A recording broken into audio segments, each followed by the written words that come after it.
big GunZ news given exclusively to GunZ creators has gotten me pretty excited and a little worried about GunZ coming to Steam. I've carefully broken up both the public and the private creators-only update into bullet point style patch notes using direct quotes to ensure you don't miss anything important and so that we can analyze and discuss them easily. Right now, GunZ team is focused on building out the core combat system with the goal of launching the beta test sometime in August 2025. This is a closed beta test, meaning you will only be able to play if you are invited. Currently, we don't know how many people will be invited to it. We do know that at least some of the people with the GunZ creator role in Discord will be selected. This date means that we have just under 3 months of theoretical discussion until we can get our hands on the game and start testing the small details.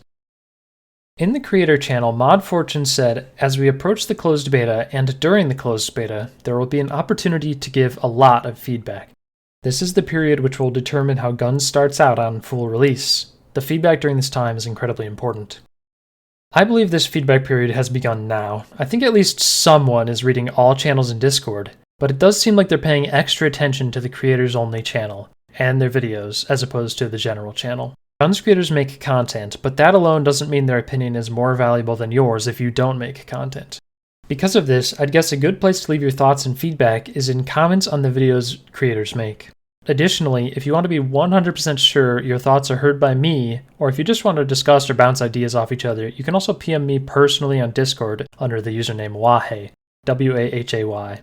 Closed beta around late August. This just clarifies that the beta is a closed beta and that it will probably be in late August, but that is not set in stone and is subject to change.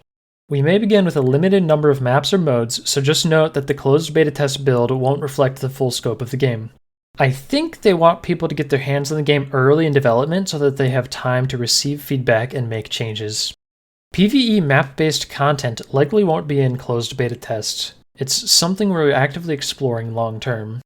Personally, I do enjoy the quest modes, and I'm hoping they will eventually make their way into the game in some form. It seems like the PvE modes are being delayed to be able to get the game released sooner rather than later. However, this raises the question as to why it would take much development time at all. Maybe they're considering expanding on the PvE modes, or maybe they just have to modify the rewards system. We don't know for sure, but the reason they might have to modify the rewards is because of the next few points. We're removing any stat advantages tied to gear or levels. This one was pretty surprising to me, and personally, I think it's a mistake. I have a solution for this, but hear out my reasoning first. Many GunZ players come from MMO Hut and other free games with progression systems. Some people played GunZ almost exclusively for its RPG elements. I've played many different games in my life, and that life experience has made me realize how progression systems like this can actually be beneficial to games despite not appearing so on the surface. A great example is classic World of Warcraft. That game has a 120 efficient hour grind to reach max level, which some people consider to be the real start of the game. People will complain about this, myself included, but secretly it's a highly enjoyable part of the game for many people. Even if players don't enjoy it, this grind ensures that max level players have at least 120 hours of experience practicing and getting better at the game. If they are bad, their EXP rate is lower, meaning they will have even more time to practice the game before max level. Modern World of Warcraft kind of removes the grind entirely, and because of that, it now has a problem where there are tons of max level players who are absolutely trash at the game.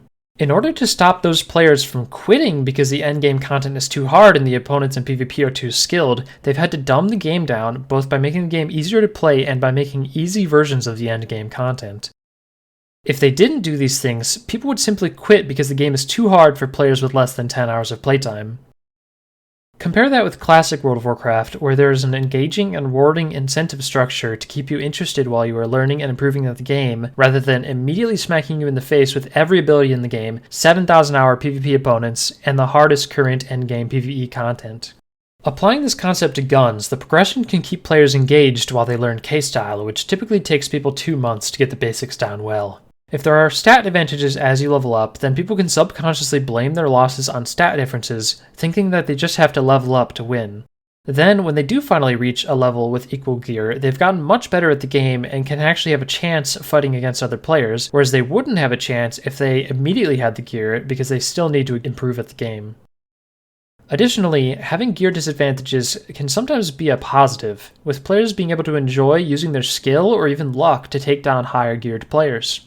I fondly remember the first time I saw a skilled level 7 player absolutely destroying a level 33 player despite the gear difference. He was flying all around the bookshelves on Mansion, hitting surprise shotgun shots while his opponent was totally lost, rolling around on the ground, unable to hit him. That was so cool, and it made me want to get good enough at the game to beat higher level players just like that. I was also pretty surprised by their plan to remove level advantages because I figured it would be a part of their monetization structure. In order for Steam Guns to succeed to its greatest potential, they need to make money, and a level-based progression system allows for more monetization. They could sell a battle pass that includes progression bonuses like increased EXP, they could sell level skips directly, and they could even sell quest item packs.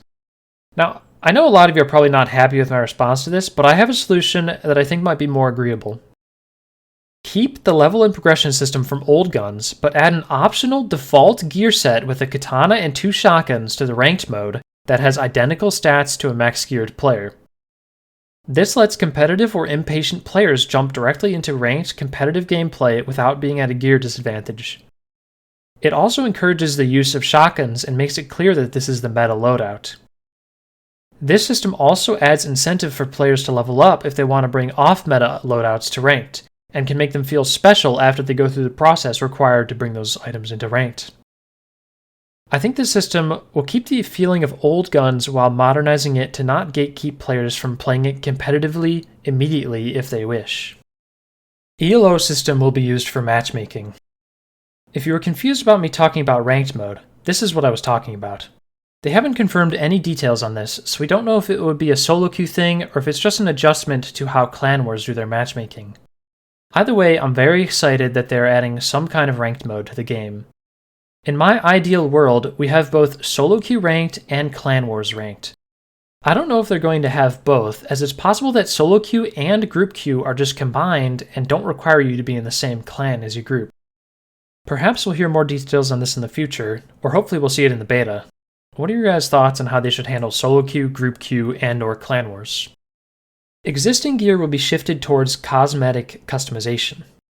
This is just saying that all the old items will probably still be in the game, but their purpose will be cosmetic as they plan to remove stat differences from them. Progression will focus on visual customization, and we're adding missions and unlockables to keep the loop satisfying. This clarifies a little more that we probably won't have access to all the items immediately, and that we will either purchase or unlock them as we continue to play the game. I've heard almost nobody talk much yet about missions. The mention of unlockables makes me think some items will only be unlockable if you complete certain missions, like defeat the Thunder Goblin King. We don't even know what missions are, but they specifically ask for feedback on systems in other games that you liked or disliked. Many modern shooters have some kind of system with missions like get 3 kills on X map or deal 10,000 damage with X weapon. These could be made to be able to be done whenever players want or some other system like daily missions. The main thing I want to say here is that it's important that logging in doesn't feel like a chore, so if there are daily missions, they shouldn't be super significant that it feels like you're missing out even if you literally never did the daily missions. So what are your guys' thoughts on this? I'll be making more discussion videos that will go more in depth on topics like this and others that require more expanding on. Team is also working on improving the in-game experience by adding and enhancing missions and other content that previously felt lacking. I think this is a strangely worded comment that is clarified by the previous one that was in the creator channel. They say enhancing missions as if there are already missions in the game. Unless I'm totally forgetting something, the only thing I can think of are quest levels like pages or bosses, so maybe that's what they were talking about by enhancing. We're actively reworking classic GunZ maps to bring back the original feel. I think this is likely talking about the graphics update, which I think is both good for the game and fits the original style. My only critique is that I think the UI could use some more love. It's on the screen all the time, so it's important that it's both practical for gameplay and that it looks good. We're also building new maps based on feedback around terrain types and cover structures. Got a layout or cover style that you think would be fun to play or shoot content with? Give us your ideas. I think new maps are a good idea now that we understand how the game is played. Specifically, I think Gladiator needs its own map, or even 2. At least one for 1 vs 1 and maybe one for Team Gladiator. I think it would be cool if Glad maps were only able to be used in Gladiator mode, but regardless, they need a 1v1 map that's the right size that doesn't let players run away forever. Running away is strong in Glad because Glad is played in lead, so the aggressor needs to be rewarded by the opponent eventually getting cornered. Maybe a square room with walls that have a ceiling to prevent easy vertical escapes. The old Battle Arena map sort of serves these purposes, but I think a better map could be made for Gladiator. A Gladiator duel mode would also need to be added for the 1v1 map to function properly, which also leads into the next note. Map updates and new maps are in the works as well, and we're exploring the addition of new game modes. A Gladiator duel mode seems like a no-brainer. I'm sure people would love that. I think the other obvious game mode they could add is a skill map game mode. It doesn't need to be called that, but just as there are people who only play Glad, there are people who only play skill maps. I know skill maps were never in official GunZ, but they are truly a fun game mode and can help people take the time to learn movement in the game and how to accurately control their character. The classic skill map look is very immersion breaking, but I think it's such a significantly enjoyable game mode that it should be in Steam GunZ regardless. Honestly, the stark contrast between the main game mode and the skill map look makes it look unique and makes it also clear that it's an alternative game mode. I don't know if they can legally use classic skill maps in Steam GunZ, but they could potentially make their own. I don't exactly know how hard adding movement maps into Steam GunZ would be, but I think it's something they should at least consider. If they had 2 very easy maps, 2 easy maps, 2 intermediate maps, and 2 very hard maps, that would be very cool. It should be noted that these maps should not be playable in a game mode that's not skill map. The game mode can be identical to training mode, just with a different name, like maybe obstacle course, that lets you select the maps that are exclusive to that game mode. Maybe a simple timing system could be added. There are people who really enjoy movement-only games who might play the game just based off the game mode if it's added. Maybe this is something that could be added later in the game's life if it turns out to be successful, but I think it's worth considering. An alternative to skill maps could be a race mode that rewards similar skills but are generally easier to complete and are more about the speed. I have other ideas for game modes as well. Some kind of last man standing or battle royale game mode could be cool, and I think a more casual game mode like hide and seek could be fun. GunZ is an intense game, and a lot of people will hang out in training lobbies to relax because there's no other super casual game mode like hide and seek.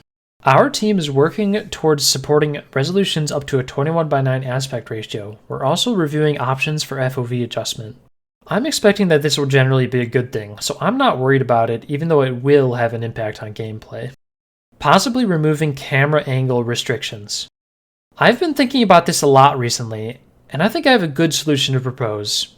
Generally, people like the freedom that no camera angle restrictions gives, but my concern is that it buffs automatic weapons too much. Yes, they can simply nerf accordingly, but that also punishes high-level automatic weapon gameplay, and also makes the automatic weapons less satisfying when used appropriately since they would deal less damage. My proposal is to remove the camera angle restriction on everything except for when you are rolling.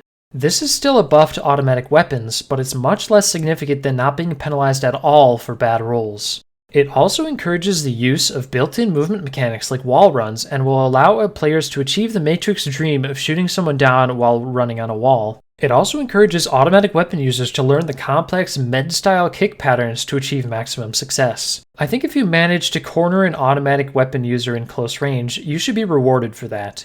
Keeping the camera angle locked when rolling rewards aggressors who get to close range by allowing them to move all kinds of directions around a rolling enemy without them being able to shoot back. I don't think it's fun to get aimed down by a guy that's just randomly rolling around point blank on you when you have a shotgun and are supposed to be rewarded with an advantage in that situation.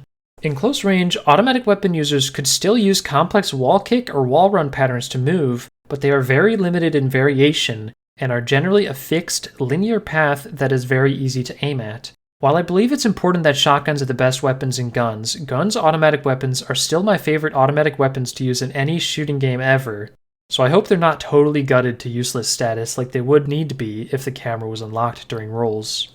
Channels will be unified instead of basing it on player level. This makes sense given that they are currently planning on removing stat progression from levels. We're working on beginner-friendly tools like simplified input systems. I've played some games where this is a feature, and it has had mixed results. People get upset if they have to play against others using it, and new players sometimes give up ever learning the game for real because they have the simplified version. To be honest, I don't think GunZ needs a simplified input system. Anti-lead alone makes the game much more playable for new players, letting them achieve great success just by aiming well with automatic weapons. It's important to note that while automatic weapons don't require K-Style to use, they do require K-Style to improve and to master. I had a friend who played the game casually with me when I was younger, and despite him only ever using sprays and having absolutely no interest at all in learning K-Style, he still naturally learned to do slash shot, butterfly, wall climb, and other basic K-Style movements while playing casually. We're also playing around with a few optional features, like auto-fire when your crosshair's on target or reload shot triggers. Like, you can totally turn them off in room settings. Okay, a literal trigger bot is just a joke. This scares me a little that they'd consider this seriously enough to propose it as an idea, but it is what it is. I understand that it would be an optional feature in lobbies, but it's pointless. It's not fun at all to hold shoot with revolvers and violently shake your mouse back and forth to be able to shoot the enemy constantly. This is clearly a terrible idea. Reload shot triggers are more understandable, but I still don't like it since they're not super clear on what this means. I'm ruling out both of their examples, but clearly they are interested in some kind of simplified input, so are there any forms that make sense? Maybe you guys have other ideas, but the only decent one I can think of is auto reload. This would make it so that shotguns automatically start reloading every time they shoot. This greatly simplifies the use of shotguns from a complete noob all the way to a player learning late dash, and also demonstrates the in-game power of reload cancels. The concern here is obviously if people will ever take the time to learn the game for real. I'm not totally convinced that this is a good idea, but it's at least the best form of a toggleable, simplified input that I can come up with. We're working on beginner-friendly tools like simplified input systems or pre-mapped sequences to help new players learn K-Style without dumbing it down. I covered simplified input systems already, but pre-mapped sequences to learn K-Style could maybe work. The game Machine Me is very similar to GunZ, and they did a simplified tutorial where they have videos that play in the tutorial map of some basic moves and the inputs required to do them. Something like this could be a good idea, but I still think a majority of the learning should be outsourced to players teaching others in the game naturally and YouTube videos. If they did make a simple tutorial level, perhaps at the end of it they could have some kind of automatic demo of a couple things that are possible. This could be done in a variety of ways. I don't think exactly how it's done is very important. I also think there are more important things to focus development effort on. Original GunZ had no YouTube guides, no in-game tutorial, and it was still quite popular. A simple in-game link that opens a website or YouTube channel that has K-Style guides is sufficient. For features that might split opinions, we're leaning towards offering them as room-level options, anti-lead toggleable per room. This makes sense, but keep in mind, if they're an option, people might always use them, which could potentially be a problem. In the case of anti-lead specifically, a per-room toggle should be fine as long as anti-lead on is the default setting. We're discussing creator-only features like in-game tags, partner skins, and viewer giveaways. Some other creators are very excited about this, and while it could be fun, none of this matters if the game is bad, so I encourage the devs to focus on the game first and foremost. I'll be supporting creators with tournament prizes. This is nice. Developer support for third-party events is usually a good idea because then the players can run them the way they want them to be run. We don't know exact details on how this will play out, but some of us already have unique competitions planned, including myself. The public update had a couple things weirdly written as I instead of we, like in this quote. I don't know if this was a translation error or if there's literally one guy doing large portions of the work on certain parts of the project. I'm not sure. GunZ team is preparing a tournament. Cool. Tournaments can sometimes bring a lot of new players into the game. My recommendation on this is to run a smaller one to get some practice running a tournament and to iron out the rules, then host a larger one with a large cash prize that is announced long in advance. Bean Battles is a shooter that did this, and the time period coming up to the major $1,000 tournament was absolutely incredible. Lots of high-level shooting game players came and learned the game, and the community was very active the whole time as people practiced to get better to prepare for the tournament. I'm planning to detect cheaters using a combination of EAC, replay data, and stats-based analysis. The truth is, cheating is really hard to stop. I'd like to recommend adding a report system. I know it's hard to parse through, but there's so many ways to cheat in games that a report system is pretty much required in order to be able to handle all cheats, at least on the basic level of player reporting. I plan on making many videos about GunZ, both on this channel and my main channel, which you can find by searching GunZ SSBM. This channel is for the real GunZ nerds who want details and raw info, while my main channel will be higher quality, more entertaining videos. If I get access to the closed beta test, I will test as many things as I can, posting detailed test results and analysis on this channel, and I will also stream it all live on my Twitch, which is linked in the description. So sub to both of my channels, turn on notifications if you want, and follow my Twitch if you want, or don't.